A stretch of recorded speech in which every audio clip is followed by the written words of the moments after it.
ध्यान से देखना, important points of GST. GST is charged by the registered tax payer of goods and services on the taxable value of goods. तो registration compulsory है और calculation किस पे होगी? Taxable value. टैक्सेबल वैल्यू क्या होती है? Gross value minus trade discount minus cash discount. Sir अगर ऐसा हुआ कि उसने 50% पेमेंट अभी दे दी और उसने जब बाकी 50% दी तब भी अगर हमने उसको कैश डिस्काउंट दिया तो जीएसटी तो पहले ही कैलकुलेट हो चुका होगा. आगे जाके अगर हमने उसको कैश डिस्काउंट दिया, आगे जाके क्या होगा? क्या हमें at the time of sale पता है? No sir. No sir. At the time of sale कह रहे हैं जितनी अभी डिस्काउंट हो रहे हैं ना, आप उतनी कैलकुलेशन करो, जीएसटी आप उस पर इम्पोज करो. बट अगर आगे जाके आप उसको कैश डिस्काउंट देते हो तो जितना टैक्स आपने अभी दे दिया था उतने एक्स्ट्रा अमाउंट पे वो रिवर्स हो जाएगा. वो हम कहाँ सीखेंगे? रिवर्सल ऑफ जीएसटी में. ठीक है ना? तो एक इंटरेस्टिंग पॉइंट दिमाग में है तो वो वहां यूज हो जाएगा. Taxable supply means gross value less discounts. Okay. On intrastate both CGST and SGST are charged. On interstate only IGST is charged.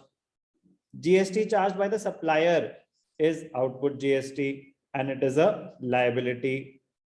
Normally GST paid by the purchaser is input GST and it can be set off against output GST. Normally therefore it is an asset. तो मैंने आपको बताया था कि वो तो एक exceptional scenario हो गया कि कुछ आइटम्स उन्होंने बोले कि इसका हम आपको बेनिफिट नहीं देने वाले, आप करो पार्टी और बाद में लो input credit. No sorry.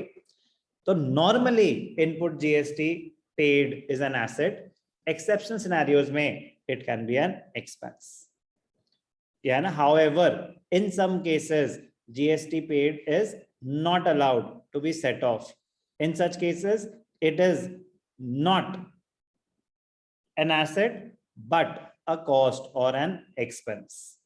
In that case, GST will be debited to the relevant account. तो वो expense के account में डेबिट हो जाएगा, वो GST account में जाएगा ही नहीं. Input GST अगर आप account create कर रहे हो तो वो asset है. अगर वो expense है, आपको उसका credit नहीं मिलना तो आप उसको food and beverages में ही डेबिट कर दोगे. तो जो expense था ना उसी की cost में ही ऐड कर देंगे, अलग से GST account ही नहीं होगा. Examples: repairs to building, food and beverages, membership fees of clubs, fitness centers, health insurance, gifts, donations, samples, drawings, purchases of vehicles. कह रहे इन पे जो जीएसटी पे कर रहे हो आप, इसका बेनिफिट नहीं ले सकते, उनके अपने लॉज हैं. ये क्यों का क्या मतलब? इसका कोई लॉजिक नहीं है. अब अगर मैं अपने क्लाइंट को ही खाना खिला रहा हूँ, कह रहे सॉरी, वो हमारे लिए डिफरेंशिएट करना बड़ा मुश्किल होगा कि आपने खुद खाया है, आपने क्लाइंट को खिलाया, आप तो रोज ही क्लाइंट बुला लोगे. कह रहे इन चक्करों में हमने पढ़ना ही नहीं. कह रहे हम आपको एक्सपेंस क्लेम करने देना, आप अपने खर्चों में दिखाओ तो भी तो आपका टैक्स रिड्यूस हो ही जाएगा. एक्सपेंसेस तो दिखाने दे रहे हैं आपको, जीएसटी का क्रेडिट नहीं मिलेगा आपको इन चीजों में. आप एक्सपेंसेस दिखा सकते हो बुक्स में, एक्सपेंसेस दिखाओ, जीएसटी का क्रेडिट नहीं मिलेगा. तो उस केस में इनपुट टैक्सेस में वो क्या चले जाएंगे? वो एक्सपेंस की तरह ट्रीट होंगे, वो कॉस्ट में ही ऐड हो जाएंगे. आएगा आगे जाके अकाउंटिंग ट्रीटमेंट में. अभी थियोरेटिकली सुन लेंगे. GST paid and claimed as input GST is reversed. कब कब रिवर्स होगा? तो जैसे आपने श्रुत डाउट पूछा था परचेज रिटर्न वाला, वो यहाँ पे आ जाएगा कि जब हमने सामान खरीदा तो हमने टैक्सेस पे करे थे, इनपुट जीएसटी. अगर वो सामान ही वापस कर दिया तो जो सामान ही मेरे पास नहीं है उसका क्रेडिट तो मैं नहीं ले सकता. तो कह रहे फिर आपको वो जीएसटी भी रिवर्स हो जाएगा. तो purchases return because purchases are return and therefore input GST can not be claimed. ये पॉइंट भी अभी मैंने आपको बताया. Cash discount received after the purchase date.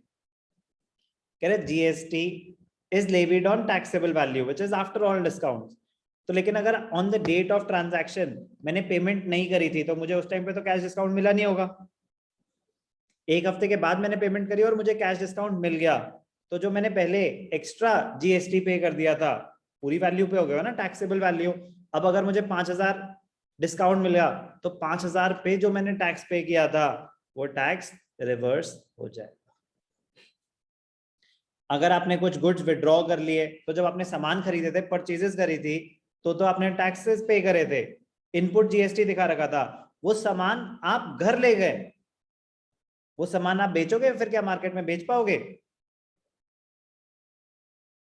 No sir.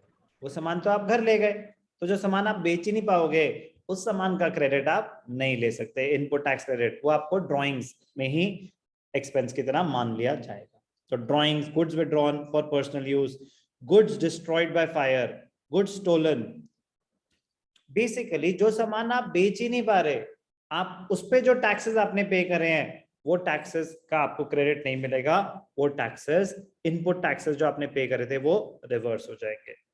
Goods given away as charity, goods lost by fire, goods stolen, goods distributed as free samples, goods given away as charity, donation, goods distributed among the staff, important है, but logical है कि जो सामान आपने बेचा ही नहीं, जब सामान बेचेंगे तो बोलेंगे ना इस पे हम ऑलरेडी कुछ टैक्स पे कर चुके हैं, तो इतना आप दोबारा नहीं देंगे, वो सामान तो आपने बेचा ही नहीं, वो सामान तो आपने इधर उधर कर दिया, तो जो सामान इधर उधर कर दिया उस पे जो टैक्स पे कर रखा था, आप अपना एसेट्स में दिखा के बैठे हो, कह रहे भाई साहब अब आपका एसेट नहीं है, उसका बेनिफिट तो आपको मिल नहीं सकता ना, वो सामान बेच ही नहीं रहे, तो वो जिस भी, अगर वो ड्रॉइंग्स हुई है तो वो ड्रॉइंग्स में ही मर्ज हो जाएगा, चैरिटी हुई है तो वो चैरिटी में मर्ज हो जाएगा, अपने एम्प्लॉइज को दिया तो उनकी सैलरीज में एडजस्ट हो जाएगा, वहां से जीएसटी रिवर्स हो जाएगा, इनपुट टैक्सेस में, एसेट्स में नहीं रहेगा।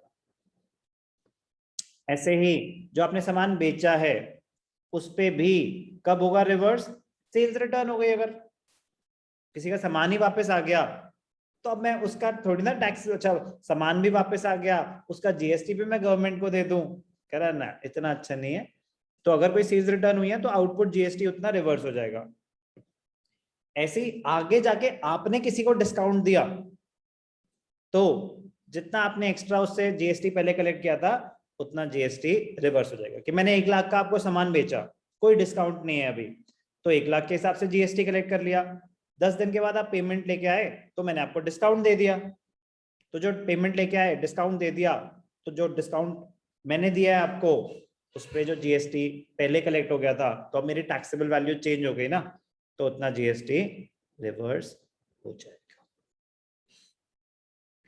ये नॉलेज से एक है, just read, GST is not levied on salaries and wages पे, जीएसटी नहीं होता। अपने एम्प्लॉइज को मैं सैलरी दे रहा हूँ, वो कोई गुड्स एंड सर्विसेज नहीं है, सर्विसेज नहीं है, अरे सर्विस का मतलब है कि हमने एज एन एम्प्लॉयर कहीं बाहर से थर्ड पार्टी से सर्विसेज हायर कर रहे हैं, अपने एम्प्लॉइज को जो सैलरीज पे कर रहे हैं, वेजेस पे कर रहे हैं, नो जीएसटी, एजुकेशनल सर्विसेज पे no GST, electricity and water पे no GST, health services no GST, consultation part, interest पे no GST, services of the government no GST, embassies of other countries उनको services है no GST, travelling expenses claimed by staff उस पे कोई GST नहीं, हमारा जो टेलीफोन बिल आता है उस पे जीएसटी होता है, ठीक है।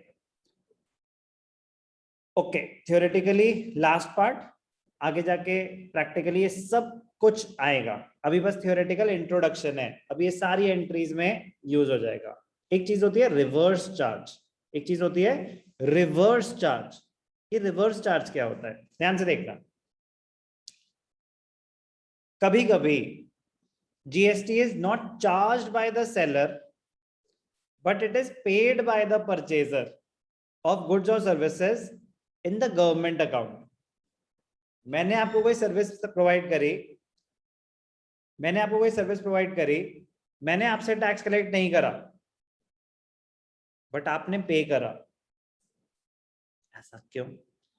कभी कभी क्या होता है कि जो बड़े बिजनेसेस होते हैं, अगर मेरे पास रजिस्ट्रेशन नहीं थी, अगर नहीं हम तो पे करते हैं, हम तो जो भी पेमेंट करेंगे विद जीएसटी करेंगे, आपके पास जीएसटी रजिस्ट्रेशन नहीं है, उतना पेमेंट हम डायरेक्टली गवर्नमेंट को दे देंगे और बाद में हम उसका इनपुट क्रेडिट भी अवेल करेंगे। आपको, आपकी रजिस्ट्रेशन नहीं है तो आपके लिए कंपलसरी नहीं है जीएसटी कलेक्ट करना, लेकिन दूसरा बंदा देना चाहे दे सकता है, वो गवर्नमेंट को पे करेगा, उसका बेनिफिट भी मिलेगा। तो एक तो वो रीजन होता है कि आपकी रजिस्ट्रेशन नहीं थी, दूसरा कुछ सर्विसेज है जैसे कि लॉयर, उनके लिए जीएसटी उनकी होती नहीं है जीएसटी रजिस्ट्रेशन, तो वो आपसे जीएसटी कलेक्ट तो नहीं करते, बट आपको गवर्नमेंट को, अगर आप लॉयर की कोई सर्विस हायर कर रहे हो, आपको उस पर जीएसटी पे करना पड़ेगा।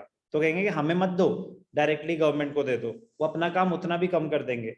वरना क्या होगा, उनको वो कलेक्ट करेंगे, वो आगे गवर्नमेंट को पे करेंगे, उनका तो काम बढ़ जाएगा। कह रहे आप ही देते ना डायरेक्टली, हमें नहीं चाहिए। GST is not charged by the seller but is paid by the purchaser of goods or services, both in the government account. It is claimed by the purchaser, तो जिसने सामान खरीदा उसने तो पैसे दिए ना, तो वो क्लेम करेगा आगे जाके एज इनपुट जीएसटी, उसका बेनिफिट उसको मिलेगा।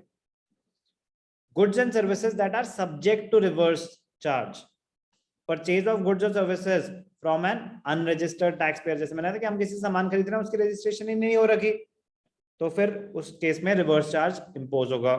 लॉयर्स से हम कोई सर्विसेज ले रहे हैं, payment of fee outside India, आप पेमेंट कर रहे हो बाहर, कह रहे देखो आप हमें डायरेक्टली उस पर जीएसटी पे करोगे, इंडियन गवर्नमेंट बोल रही है आप उनको दोगे तो खत्म पैसे, आपको डायरेक्टली गवर्नमेंट को पे करना है, payment for use of copyrights. Important है रिवर्स चार्ज कहाँ है थियोरेटिकली। सबसे ज्यादा इंपॉर्टेंट पॉइंट, जब हम सामान खरीद रहे हैं तो इनपुट जीएसटी, जब हम सामान बेच रहे हैं तो output GST. Intra state transaction है, लोकल ट्रांजैक्शन है तो CGST and SGST. Inter state transaction है बिटवीन टू स्टेट्स तो IGST. Rate of IGST will always be equal to, on a particular commodity अगर किसी का रेट है, it will always be equal to the total of CGST and SGST। 18% अगर IGST है तो 9% each, 12% IGST है तो 6% each CGST SGST।